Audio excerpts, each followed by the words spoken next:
On refait la télé numéro 3. Bonjour Océane, bonjour Jean-Charles. Salut, salut. On va parler de pas mal de choses encore aujourd'hui. On va parler de l'événement qui a eu lieu la semaine dernière sur France 2. Rendez-vous en terre inconnue avec Arthur. Vous avez d'ailleurs regardé un petit peu l'émission tous les deux? Oui. Oui, moi toujours. Vous nous direz un petit peu ce que vous avez ressenti. On parlera aussi de la nouvelle star. Que pensez-vous de cette nouvelle saison qui a démarré sur D8? On recevra un invité, c'est Mademoiselle Marie, qui prépare un deuxième album qui va sortir au mois de janvier et qui sera sur scène pour un concert gratuit le 18 décembre à Paris.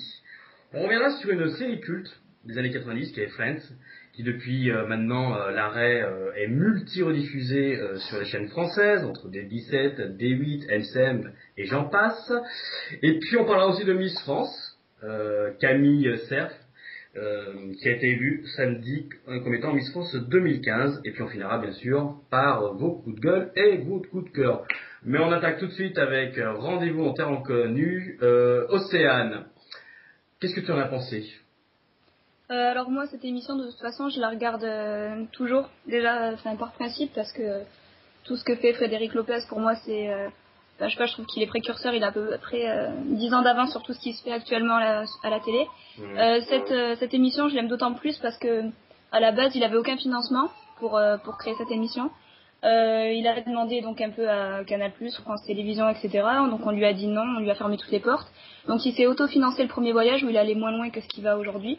Et du coup ça a marché, tout le monde est revenu le voir en disant que c'était une super idée, que pourquoi on leur avait pas donné cette idée et tout. Et donc au final, ce qui s'est passé, c'est que lui, il est resté sa production est restée donc du coup personnelle pour cette émission. Et moi je trouve que c'est énorme ce qu'il fait, des stars qu'on connaît pas forcément de base, ou qu'on connaît mal, on les découvre d'une autre manière et voilà, d'une manière souvent plus proche, plus accessible. Et moi j'adore cette émission. Donc, voilà. Bon, Jean-Charles, ton Rendez-vous en terre inconnue, quel est ton sentiment? C'était quand même un coup de com' quand même d'Arthur. Exactement. Moi, je regardais absolument pas cette émission. Enfin, je regardais pas. Je suivais vraiment, mais que d'un œil. J'avais vraiment apprécié l'émission, notamment avec Gilbert Montagny. Je trouve qu'en termes d'émotion, c'était assez fort. Oui, tout à fait. Après, j'ai regardé Arthur parce qu'effectivement, pour moi, c'est un coup de com'. J'aime beaucoup les programmes d'Arthur, que ce soit Vendredi tout est permis, même s'il y en a trop à mon goût, mais surtout les enfants de la télé. Mais effectivement, là, les enfants de la télé, ça fait 20 ans que ça dure, toujours les mêmes invités. Ouais, c'est toujours les mêmes invités, mais bon, ça se regarde toujours bien. Contrairement à toi, moi j'aime pas du tout. Moi Arthur, j'accroche pas du tout de base. Les programmes vraiment limites et le personnage pas du tout. Alors j'allais venir sur le personnage. Moi, effectivement, on sentait qu'il y avait un manque de sincérité dans ce qu'il disait, qu'il voulait trop en faire. Un peu à l'image de son spectacle quand il s'est lancé dans le One Man Show. Il s'est lancé dedans parce qu'il y avait des amis qu'on connaît tous, Danny Boone et Del Mallet. Mais j'ai l'impression qu'il veut toujours prouver quelque chose de plus que les autres. Oui, mais c'est un peu chiant, quoi. Il a ouvert la porte aux animateurs de télé à monter sur scène, puisque d'ailleurs on suivi Coé, a suivi Julien Courbet bien sûr. Sur scène. Bien sûr, mais bon, c'est vrai que ça sonnait de temps en temps, ça sonnait un petit peu faux. Alors c'est facile avec il le disait en plus très justement avec l'émotion, l'altitude, 15 jours. Enfin, je pense qu'on est plus à fleur de peau et on peut plus ressentir certaines choses. Mais j'ai trouvé que ça sonnait un petit peu faux. Ouais, moi je trouve que cette émission justement, personnellement, ce qui me frappe vraiment, c'est le réalisme de cette émission. Et contrairement à beaucoup d'émissions, je trouve que c'est comme la parenthèse inattendue à une autre échelle. Je trouve que c'est vrai et en général les gens arrivent assez à se dévoiler de manière vraie et authentique, et je sais pas. Moi j'ai pas eu cette impression. Alors ce qui est marrant, c'est que c'est la première fois qu'on parlait autant en amont de cette émission. Et bizarrement, c'est celle qui a fait le moins bon score depuis que Rendez-vous en terre inconnue existe. Oui, donc le score reste quand même correct, mais c'est vrai que c'est pas la meilleure audience de l'émission. Mais à côté de ça, parce qu'Arthur, c'est ça. Arthur aussi a refusé de faire la promo de l'émission le jour même de la diffusion. On connaît le sujet et la cause du refus de la promo, mais moi je me suis plutôt aussi attardé sur les réseaux sociaux, voir ce que les gens pensaient. Et les avis étaient assez partagés. Il y en a qui étaient très violents, qui disaient dégage, on en a rien à foutre, et puis d'autres qui étaient assez étonnés de le voir, de le découvrir sous cet angle-là. Bon, après c'est des jugements, il y en aura toujours, et c'est en fonction de ce qu'on ressent sur l'instant T qu'on doit dire oui ou non si on a aimé ou pas l'émission. Et pour moi, c'était pas un grand succès. En tout cas, l'émission reste une émission quand même de très bonne qualité. C'est vrai que les paysages, c'est bien super sûr. bien réalisé. C'est bien filmé, c'est bien tourné, et je rejoins ce que disait Océane. Frédéric Lopez, dans tout ce qu'il a fait, il a toujours été juste. Et il a cette justesse il sait s'effacer pour mettre en valeur la star, quelle qu'elle soit, enfin la célébrité. Complètement. Et lui, pour le coup, était vraiment très très ému sur cette émission-là à la fin, quand ils sont partis. Et je trouve qu'il incarne vraiment bien l'émission. Vous avez regardé ensuite le direct qu'ils ont fait en plateau après l'émission, justement. Est-ce que là encore, Arthur vous a déçu, ou au contraire, il est resté vraiment dans l'image même du présentateur de télé qu'on a l'habitude de connaître? Moi, j'ai pas regardé, donc je peux pas juger. Moi j'ai regardé. Oui, moi j'ai regardé du coup pour voir, pour la continuité, pour savoir, comme disait Jean-Charles, si c'était un peu une image fictive entre guillemets, un peu édulcorée, qu'il a essayé de transmettre et tout. Je trouve qu'après, à partir du moment où il retrouve le plateau télé, malheureusement c'est l'animateur que j'aime pas. Mais dans certaines réflexions, dans certains moments, je pense qu'il y a des choses sur quoi on peut pas tricher, notamment les relations avec les gens là-bas, etc. Et bon, il me semble qu'il a été ému quand même un paquet de fois après. Non, moi j'aime pas la manière qu'il a de se mettre en scène, de s'avancer, de dire j'ai fait ça. J'ai un peu du mal avec le personnage, une fois de plus, mais voilà, l'émission reste une émission géniale, et puis j'ai passé un moment comme d'habitude devant cette émission assez unique, quoi. Ce qui est quand même le but et l'essentiel.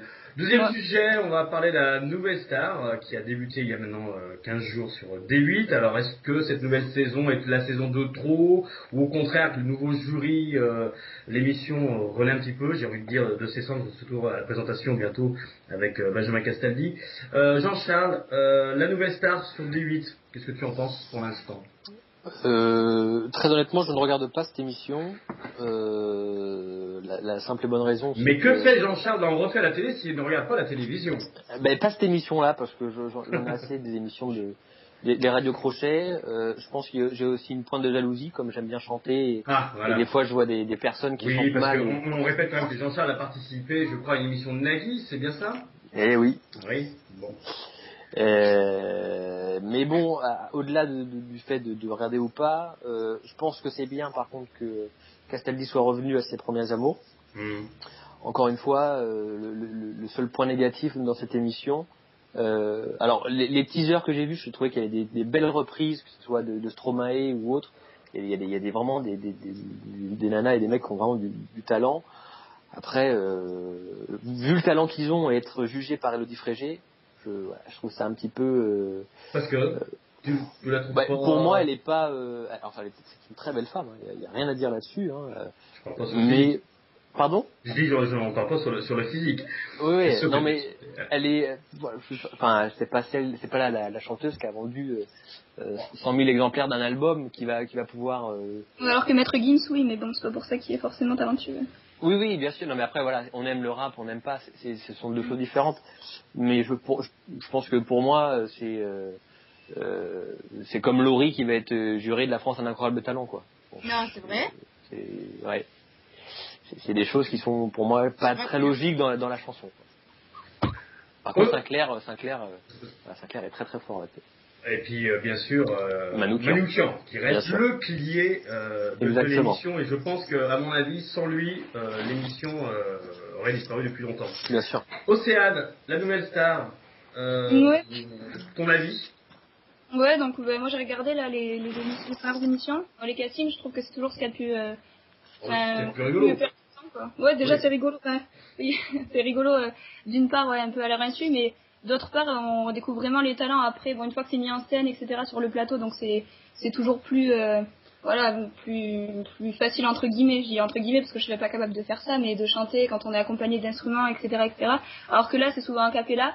Ou cette année, j'ai remarqué que toutes les personnes qui ont été pour l'instant sélectionnées avaient une guitare, donc a priori ça va devenir un axiome pour être qualifié pour la nouvelle star. Ils étaient à chaque fois accompagnés d'une guitare. Après, moi j'aime beaucoup ce qui a été fait, les filles qui chantent donc avec une guitare dans le genre Brigitte, JRD, tout ça. Enfin moi j'aime bien. C'est les paroles à texte, les reprises on a beaucoup de reprises de Brassens, Gainsbourg, Brel, Barbara. Enfin moi je dis enfin, c'est cool, on a plus de bon, je suis un peu pas chauvine, mais limite là sur ça, parce que pour une fois, on n'a pas les chansons basiques entre guillemets, j'ai envie de dire. Même si c'est beaucoup de talent, de Birdie, c'est bon, on en a vu, on les a vus et revus. C'est bien qu'on ait un peu de notre patrimoine un peu musical. Je pense qu'il est pas mauvais, donc voilà. Donc je trouve que pour l'instant pour l'instant je trouve que c'est percutant et j'ai vu des gens qui sont capables de chanter de manière remarquable. Et ben moi j'admire parce que je trouve qu'il y a des gens talentueux en France. Et le jury, qu'est-ce que tu en penses alors du jury? Alors moi le jury, contrairement à Jean-Charles, là ce soir, je suis pas d'accord pour Élodie Frégé. Je trouve que ce qu'elle dit, bizarrement, parce que ça m'étonne, parce que j'accrochais pas forcément avec Élodie Frégé, mais je trouve que c'est percutant et que bon, ma foi, ce qu'elle dit, ça tient la route. Et bon, elle a quand même travaillé avec Benjamin Biolay, qui est loin d'être le dernier parolier au monde. Et puis ce qu'elle a fait, ça tient la route pour moi, les albums pour l'instant. Après, j'aime pas tout, mais ça va. Après, André Manoukian, c'est un patriarche maintenant dans la Nouvelle Star, donc voilà. Il fait partie des murs, tout à fait. Voilà, puis Puis Sinclair, pareil, quoi. Il a reconnu des talents. Ça fait 20 ans, 30 ans qu'il reconnaît des talents tout le temps. Donc, mais Sinclair, pour moi, il est hyper légitime. Voilà. Oui, mais c'est juste sur Élodie Frégé. Oui, on peut travailler avec Benjamin Biolay et pas forcément avoir le talent. On remet pas en cause le talent de Benjamin Biolay. Moi, je remets en cause le talent. Alors, vous allez me dire, mais qui il est pour faire ça? Moi, je suis pas forcément d'accord. Oui, non. Mais enfin, moi, indépendamment même de Benjamin Biolay, jusqu'au niveau de la voix, même si elle sort de la Nouvelle Star, de la Star Academy, etc., je trouve que c'est légitime qu'elle soit là parce qu'elle a quand même perduré dans le temps et qu'elle vend des albums je pense que oui, travailler avec Benjamin Biolay, d'un côté, ça donne une certaine estime et une certaine valeur. Sinon, il travaille quand même pas avec n'importe qui. Il travaille avec Vanessa Paradis, des grands noms de la chanson française. Voilà, pour moi, c'est cohérent qu'ils soient ensemble. Moi, je trouve que ça va. Elle va bien. Tu fais bien de préciser des grands noms de la chanson française et pas des grandes voix. Ça, c'est dit. Océane, justement, le retour de Benjamin Castaldi à la présentation de l'émission, qu'est-ce que tu en penses, toi? Pour moi, Benjamin Castaldi, c'est Secret Story, donc voilà. Je dirais pas plus sur. Oui, mais il a aussi lancé au début sur M6. C'était lui qui animait les premières émissions sur M6 de la Nouvelle Star. Donc il revient un petit peu aux sources. Ouais, j'avoue que à cette période, je regardais pas. J'étais peut-être pas née en 2004. Non, je regardais pas. Oui, mais non, pour moi, c'est vrai qu'il est maintenant qu'il a accroché depuis quelques années à Secret Story et que j'accroche pas forcément avec cet animateur. Voilà. Donc tu n'es pas sûr de continuer à regarder la Nouvelle Star? Ah si, je regarderai pour les prestations parce que c'est indépendant, mais voilà, j'accroche pas trop avec lui. Alors justement, en parlant de chansons, on va accueillir, je suis très fort en transition, vous remarquerez. Ah, c'est génial. C'est génial, j'ai fait exprès. Bon, on va accueillir Mademoiselle Marie, qui est avec nous ce soir. Mademoiselle Marie, allô, est-ce que tu es là? Oui, je suis là, je vous entends parler depuis tout à l'heure. Mademoiselle Marie nous espionne depuis tout à l'heure, en fait. C'est ça, un peu bon. ça. Mademoiselle Marie, la Nouvelle Star, qu'est-ce que tu en penses, toi, tiens, justement? On va brancher un petit peu là-dessus, en tant que professionnelle.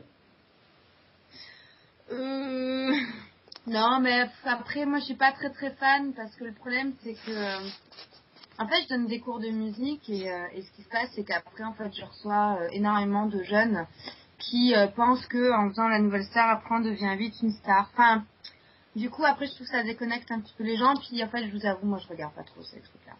En fait, non, je regarde pas. En fait, j'arrive, je sais pas, j'aime pas trop. Ça me dit rien. Je suis désolé, j'ai tutoyé, mais.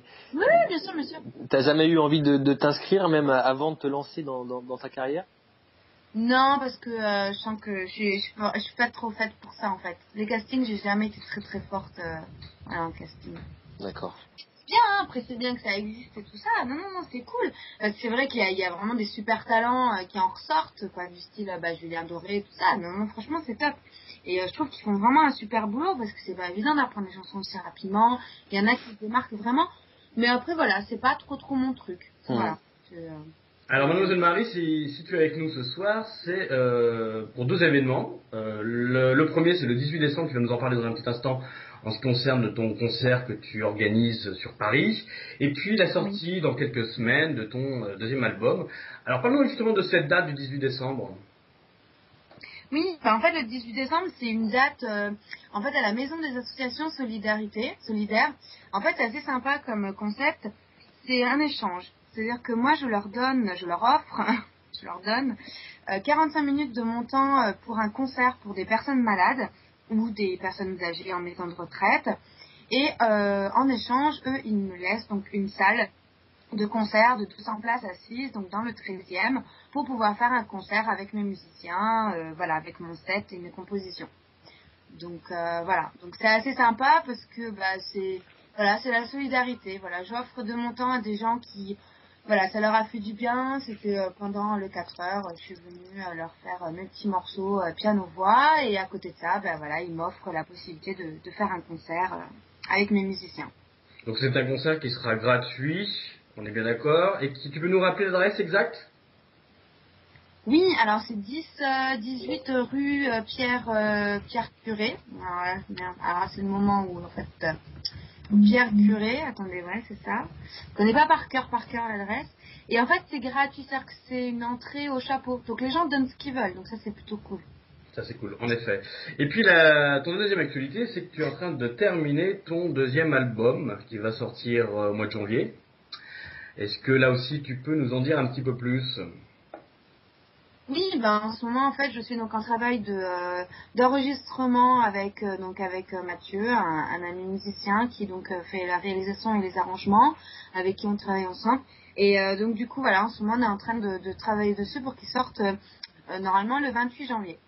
Le 28 janvier. Ça va être un style totalement différent du premier qui était sorti il y a quelques mois, qui s'appelle d'ailleurs En Moi.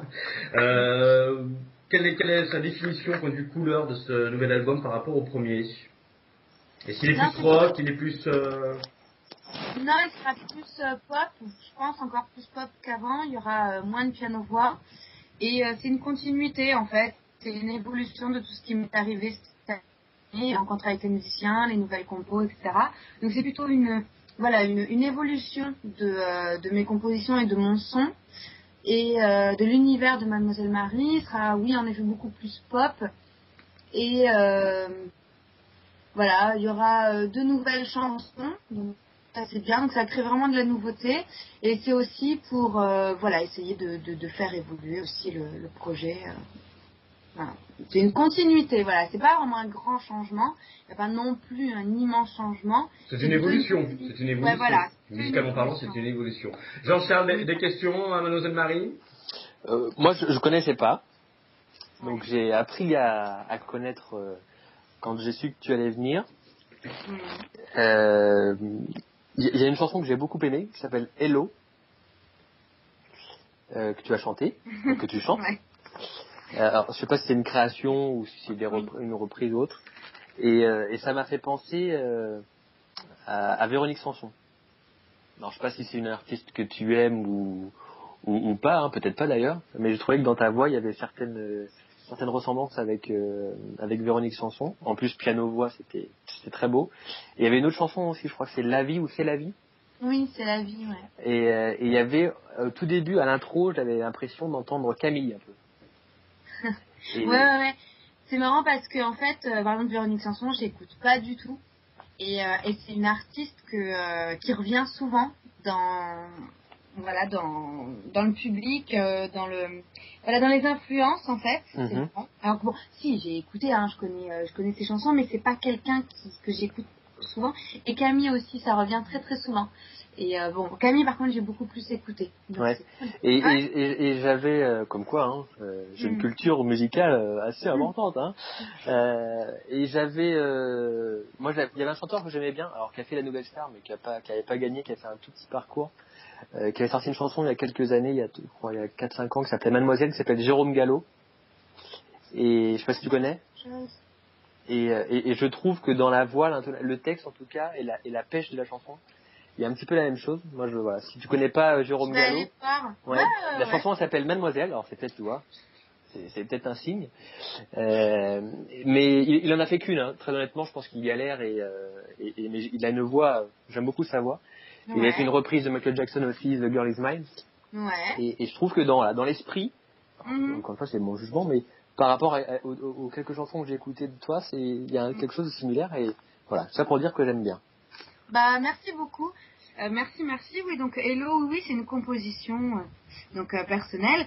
Et c'est vrai que oui, les artistes à chaque fois qui sont sortis qui sortent comme ça au niveau des influences, voilà, Véronique Sanson, Camille, bah là, ça fait plaisir, quoi. Non. Quels autres artistes on te sort comme influence? Alors, donc oui, Camille et Véronique Sanson, ça c'est sûr. Il y a eu un peu de Michel Berger, il y a eu pendant un temps. Il y a eu aussi Jeanne Chéral. Ouais, elle est nantaise, elle est de chez moi. Hein. Ah, cool. Ça, par contre, Jeanne Chéral, j'ai beaucoup plus écouté. Ouais. Et bah c'est tout. D'accord. Mais c'est oui. Et tu as quel âge en fait? Non, ça je le dis pas. Tu le dis pas, c'est vrai, d'accord. Moi je le sais, 65 ans, mais faut pas les bruiter. Hein. Bah, non, mais c'est marrant, pourquoi? En fait, voilà, la question c'est pourquoi est-ce que les gens posent cette question? bah parce que la voix. non, c'est pas la voix, c'est parce que Jeanne Chéral aujourd'hui tout le monde connaît pas. Et c'est une artiste qui on entend parler, alors surtout à Nantes chez nous, mais aussi d'un point de vue national, mais elle a mis un peu de temps aussi à éclore.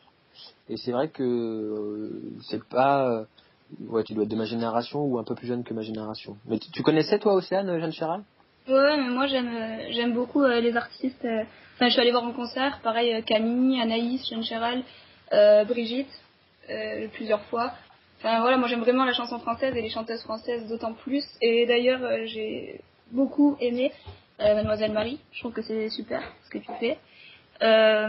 Pour beaucoup de raisons. Déjà pour la première raison c'est évidemment le piano-voix, je trouve ça magnifique. L'importance que tu donnes à chaque instrument aussi. Bon, après ça c'est avec les musiciens, je pense que il y avoir une certaine osmose comme dans tous les groupes et tout. Mais ce qui est important c'est que j'ai l'impression quand j'écoute tes chansons que chaque instrument a sa place. Et je trouve ça cool. Et aussi parce que tes paroles, c'est vrai tu disais Michel Berger, moi j'ai été bercée avec France Gall, Michel Berger, Barbara aussi des fois. Je sais pas, j'ai l'impression que ton timbre de voix dès que tu montes un peu, ça me fait penser un peu à ça. C'est un côté un peu rétro, c'est pas péjoratif hein, pour moi. Bien au contraire. Non, au contraire, vous imaginez, enfin, je sais pas, quand on dit Michel Berger, une dernière fois, je me suis refait toutes ses musiques, mais, bah non, c'est top. Bah oui, pour moi, c'est un compliment, hein. Bah, vaut mieux effectivement dire Michel Berger que Kinvey, quoi. C'est pas pareil, quoi. Bien sûr. Et voilà, en tout cas, si tu passais le 18 décembre dans le sud, à Nîmes par exemple, je viendrais te voir, même si c'était payant, j'ai envie de te dire, j'ai été contente de découvrir des bonnes surprises. Je connaissais pas non plus forcément avant de voir un peu, voilà, d'aller voir par curiosité sur internet du coup, et voilà, j'ai aimé.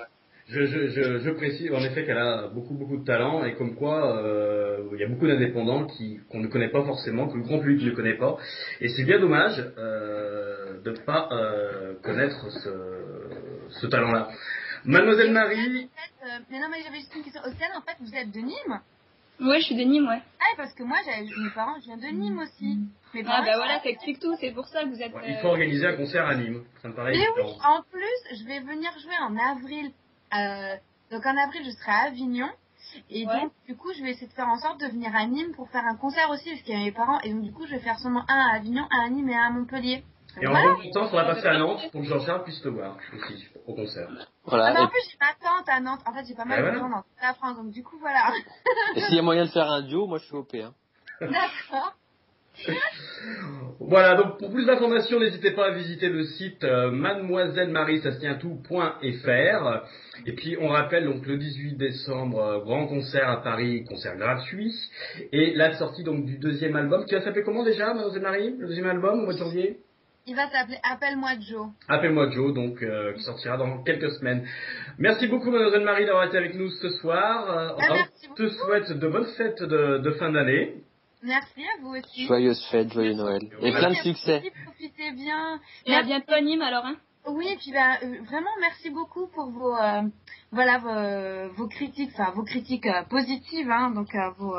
Je vais être obligé de leur faire un chèque quoi maintenant, quoi, c'est ça le problème, mais bon, il n'y a pas de souci. Non mais rassure-toi, on n'aurait pas aimé, enfin moi en tout cas je sais, mais je commence à connaître un peu Océane aussi. On te l'aurait dit. Voilà, oui. Avec les formes, mais on te l'aurait dit. Voilà. Carrément. Donc c'est leur coup de cœur, c'est leur coup de cœur de la semaine. Ah bah super, ben, merci beaucoup, merci. À bientôt Mademoiselle Marie, à bientôt. Merci. Au revoir. Au revoir. Ciao. Voilà, magnifique rencontre avec Mademoiselle Marie. On passe au sujet suivant, on enchaîne avec la série culte Friends. Friends, c'est la série la plus diffusée en France, c'est pas possible. D8, D17, MCM, Océane, Friends, ça te rappelle des souvenirs? Tu étais né à l'époque? Alors, est-ce que j'étais née? Non, mais oui, enfin, c'est... En 94, la première année, il me semble, hein, 94. Ouais, bah, j'avais 3 ans, ouais, j'étais née. J'étais déjà en VO, non sous-titré, donc j'avais de l'avance. Non, mais oui, de toute façon, c'est la série culte, je pense que c'est la meilleure série qui ait jamais existé. Et je pense qu'il existe, enfin, si on arrive à faire une série qui marche autant, qui est autant intergénérationnelle et voilà, parce que là on a Game of Thrones, on a des grosses séries qui sortent, mais c'est jamais, si on regarde n'importe quel épisode indépendamment, ça nous fait pas rire autant. Enfin, je sais pas, pour moi il y a toutes les personnalités, tous les traits de caractère. On est avec eux, on a l'impression d'être un pote en plus de leur bande dès qu'on regarde un épisode. Enfin, pour moi il y a Friends et le reste du monde, quoi. Donc voilà, c'est bien qu'il soit diffusé comme ça, et s'il peut être encore plus diffusé, ça sera parfait. Oui, mais enfin bon, quand on regarde D8 qui diffuse la série entre, je crois, midi et 13h30, et les mêmes épisodes, ou quasiment les mêmes épisodes, sont rediffusés sur D17 le soir, je crois vers 18h30 jusqu'à pratiquement 21h, on change de chaîne, on repasse sur une autre, hop, on retombe encore sur Friends.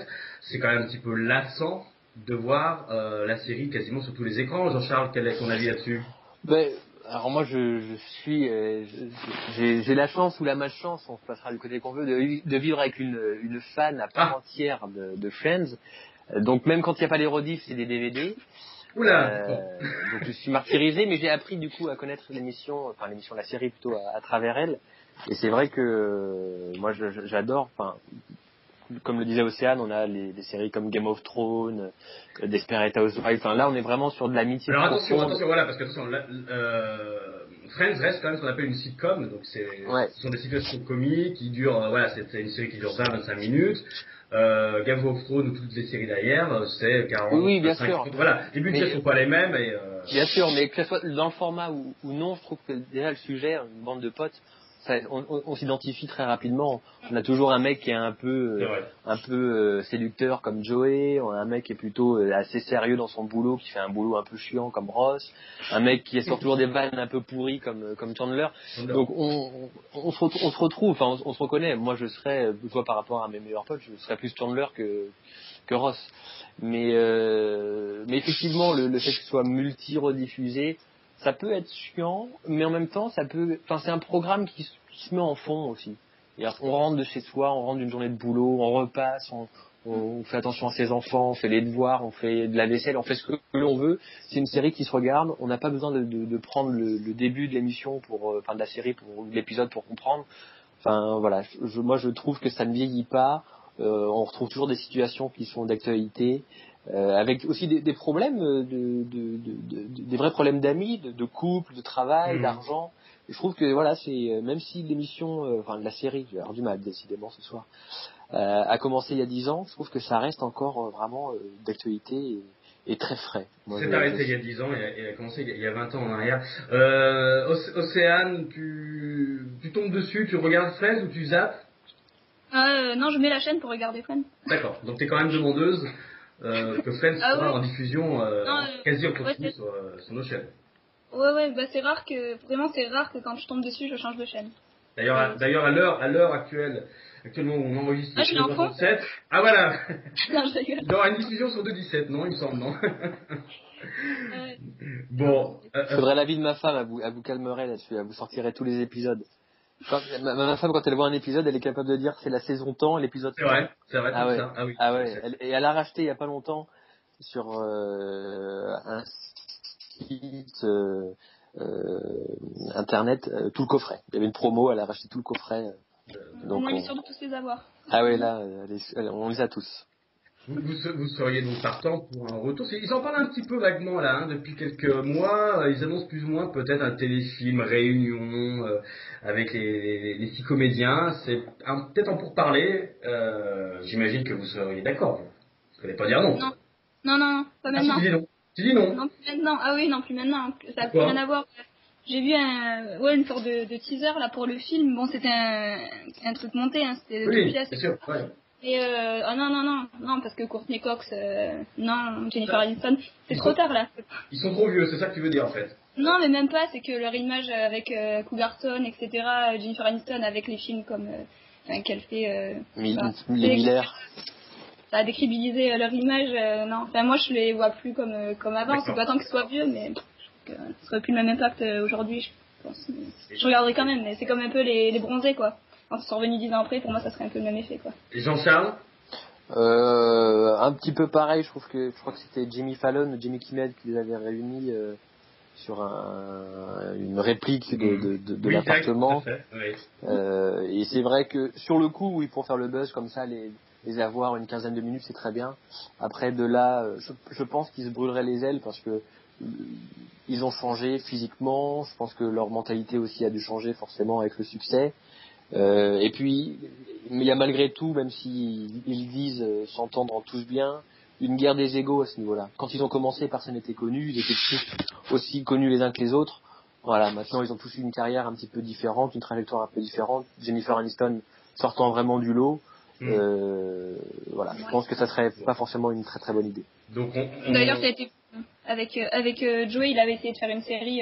Joey, d'ailleurs. Oui, voilà, tout à fait, un spin-off, oui, tout à fait, Joey, Voilà. qui a pas super bien marché, qui a duré 30 saisons. Et par contre, nous, je sais pas si vous avez vu, vous êtes très fan de séries. Nous, on a regardé une série qui s'appelle Go On avec Matthew Perry et qui n'a pas été reconduit par la production américaine, mais qui était une tuerie et qui était sur un format très court, 25-26 minutes l'épisode.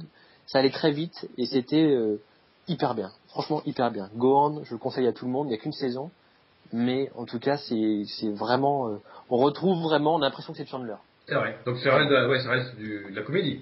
Ah oui, ça reste de la comédie, mais voilà, il perd, voilà, pour faire le pitch vite fait, il se met dans un groupe d'aide de personnes qui ont perdu un proche. Lui, il a perdu sa femme, et en plus, pour une fois, il perd sa femme pas d'une mort classique. Sa femme a eu un accident de voiture, parce qu'elle écrivait un texto, elle est décédée. Enfin, voilà, il y a plein de choses. On est vraiment dans la vraie vie, je trouve, et c'est très très bien joué. Mais dommage, ça ne sera pas reconduit. Donc, on est bien d'accord, pas de suite à faire, mais par contre, on est OK pour les multi-rediffusions de la série sur les chaînes françaises. Exactement. Sujet suivant, Miss France. Eh oui, Miss France, c'était samedi soir. Camille Cerf a été élue Miss France 2015. C'est pas un petit peu ringard, cette émission, franchement, entre nous. Jean-Charles. Moi, ça fait longtemps que je l'avais pas regardé, et là, j'ai regardé. Ah. Et je me suis vraiment amusé. Alors, il faut savoir, en termes de chiffres, qu'ils ont fait quand même plus de 8,5 millions en téléspectateurs. Je me disais aussi qu'ils nous avaient pas encore sorti les chiffres. Mais c'était bizarre, là. C'était meilleure audience. Plus de 8,5 millions de téléspectateurs. Meilleure audience. Un vrai carton. En plus, avec celui d'Intouchable qui a fait 13,5 millions, c'est vraiment un carton plein pour le week-end de TF1. Tout à fait. Donc, meilleure audience pour les Miss France depuis 2008. Je trouve que le jury en gros il sert à rien parce qu'on les entend parler 3 minutes sur 3h30 d'émission, mais voilà, pour une fois je trouvais que le fait d'avoir choisi le thème du cinéma pour les différents tableaux c'était pas mal. L'arrivée de Kev Adams, mon Dieu que ça fait du bien, quelqu'un qui dynamite un petit peu tout ça avec beaucoup d'autodérision. Pour une fois j'ai trouvé vraiment ça utile. Après, elle a gagné. Moi, j'étais plus pour Miss Côte d'Azur. Ça, c'est un choix typiquement masculin. Il y a une polémique d'ailleurs qui est en train d'apparaître un petit peu sur le net avec Miss Tahiti où apparemment ils ont l'air de dire que oui, mais c'est tous les ans. C'est tous les ans. Je pense que les dom-toms, ils doivent être un peu aigris de pas avoir de Miss depuis quelques années. Faut quand même pas oublier qu'on a eu Sonia Roland, il y a eu Chloé, je sais plus comment elle s'appelait, qui ont été des Miss de couleur et qui font aussi foi. Qui permettent aussi elles revendiquent leurs origines et faut arrêter de dire qu'il n'y a jamais de Miss Tahiti ou de Miss Guyane qui sont pas élus. Moi c'est n'importe quoi. Pour moi c'est n'importe quoi. Océane, Miss France, tu as regardé, comment tu trouves cette émission, cette cérémonie? Oui. C'est pas un peu long quand même, ça dure quand même 3 heures. Alors un peu long, c'est un euphémisme. En fait j'ai regardé le début, donc la présentation de toutes les Miss. Après, je vous avoue que j'ai regardé des séries. Du coup, j'ai arrêté pendant 1h30 parce que c'était un peu trop. C'était un peu trop pour moi. Et du coup, j'ai regardé à partir du moment où elles étaient 12, et puis jusqu'à la fin. Voilà. Non, c'est très long. Moi, franchement, écouter des filles dire que elles sont en école de biologie et qu'elles sont passionnées par les insectes, voilà, c'est sympa, mais Non, je sais pas, je trouve que ça apporte rien. Enfin oui, de toute façon, c'est Miss France, ça a toujours été là, ça sera toujours là. C'est malheureusement dans le patrimoine. Bon, après voilà, c'est quelqu'un qui représente la France. J'ai envie de dire, tant mieux ou tant pis si quelqu'un qui représente la France est basé sur la beauté, sur le physique. Qui représente la France, mais qui a quand même de jolis cadeaux et qui va quand même pendant un an gagner très bien sa vie puisqu'elle est payée, elle est rémunérée. Oui, donc le salaire est quand même assez élevé aussi. Hein. Oui, c'est ça. Minimum maintenant, quand elle finit pas chroniqueuse ou alors représentante d'un produit par la suite, etc. Non, après, c'est une bonne ouverture. Après, il y a des Miss France comme Elodie Gossuin qui, en plus d'être belles, ont quelque chose à apporter en plus. Après, là, j'attends de voir ce que vaut la Miss France. Après, moi, je trouve que c'est trop surfait. C'est vraiment une émission voilà... comment il s'appelle Jean-Pierre Foucault. 3h30, c'est horrible, quoi. Franchement, c'est... avec des anxiolytiques à la limite, mais là, non, moi, vraiment, Miss France, j'ai vraiment galéré à regarder, bon, après, voilà. Est-ce que là aussi, justement, Jean-Pierre Foucault, aux commandes des Miss France, ça serait peut-être pas mal un peu de changer, de rajeunir un petit peu l'animateur Jean-Charles je pense que là, effectivement, c'était... ça serait bien que ça s'arrête. On voyait qu'il avait du mal à lire le prompteur. Je pense que TF1 aurait déjà une roue de secours avec Nikos. C'est vrai, ça serait peut-être pas mal. Nikos serait on le voit bien. Ouais. Nikos, il représente quand même l'élégance. Il parle bien. Il a une certaine prestance, un charisme. Donc oui, je pense qu'à un moment donné, il faudra changer de présentateur. Pour revenir sur la longueur et ce que disent Océane, c'est vrai que leur discours, je veux sauver la planète, les orang-outans, les orques, trouver le vaccin contre... Voilà, ça on y a le droit. Je pense que c'est aussi un programme qu'il faut regarder avec un certain second degré. Moi, j'étais beaucoup sur les réseaux sociaux et c'était vraiment très très drôle. Et puis il y a des choses aussi moins drôles, je trouve, où c'était Miss, je crois, Pays de Savoie. Elle devait être anorexique cette jeune fille. Et je pense que pour l'image de la femme, voilà, c'est des gens qu'il faut pas montrer en maillot de bain parce que c'est vraiment, même pour les enfants, assez effrayant, vraiment. Donc c'est donc Camille Cerf, Miss Nord-Pas-de-Calais, qui a donc remporté cette année la fameuse écharpe Miss France. C'était votre Miss à vous deux. Vous aviez peut-être quelqu'un d'autre en vue. Oui, Miss Côte d'Azur pour Miss Côte d'Azur. Moi aussi, ouais. Côte d'Azur, ouais, c'était la plus. D'accord. On avait des gros seins en plus, donc c'était bien. Ouais, bon, moi, pas pour les mêmes critères, mais c'était joli, quoi. Ah oui, forte poitrine, comme dirait exactement. Elise Moon. On passe au dernier sujet, vos coups de gueule et vos coups de cœur de la semaine. Océane, quel est ton coup de gueule et ton coup de cœur? Alors, mon coup de cœur, j'ai vu une séquence du dernier spectacle de Florence Foresti. Voilà.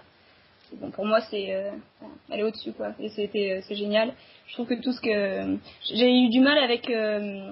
après Mother Fokker avec Bercy. J'ai eu vraiment du mal parce que je trouvais qu'elle était tellement haut qu'elle a voulu enchaîner un spectacle et que ça a été dommage parce qu'elle s'est gâchée, entre guillemets. Et puis là, voilà, c'est reparti. J'ai hâte d'aller la voir. Elle passe à Nîmes, donc je vais aller la voir, ça, c'est certain. Donc voilà, c'est mon coup de cœur. Parce que, évidemment, je la vois, je rigole pendant 1 heure, donc c'est cool. Et vas-y, Jean-Charles, je t'en prie, pour ton coup de cœur. Je réfléchis à mon coup de gueule.